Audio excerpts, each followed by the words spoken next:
105 bob man ahabba an yakuna abdan. Ya'ni bir odam qul bo'lgisi kelgan ekan.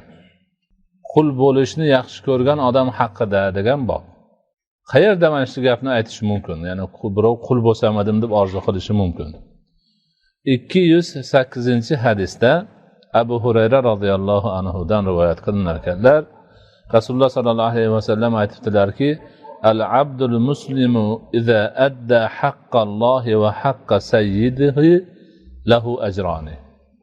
Musulmon qul bo'lsa-yu o'zi musulmon bo'lsa, qachonki Allohning haqqini ham, sayyidini, xo'jasini haqqini ham ado etsa, u 2 ajrga ega bo'ladi. Demak, ajrga ishtiyoq bor odamlardan mana shu qullarga havas qilish holati bo'lar ekan. O'shini aytib turib aytibdilarki: "Vallazi nafsu Abi Hurayrata bi yadihi laula al-jihad fi sabilillah wal hajj va birru ummi la ahbabta an amuta mamlukan."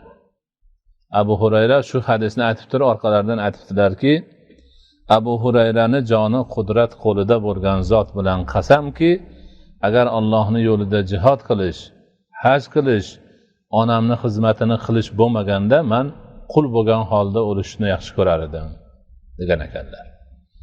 Demak, islomda qulni martabasini ko'tarilganligidan, qulga berilgan ajr savoblarni, va'da qilingan ajr savoblarni ko'pligidan Abu Hurayradek ulkan sahobiy ham yuqoridagi aytilgan narsalar bo'lmaganida qul bo'lib o'lishni o'zi uchun ravo ko'rgan, yaxshi ko'rgan, muhabbat qilgan ekanlar.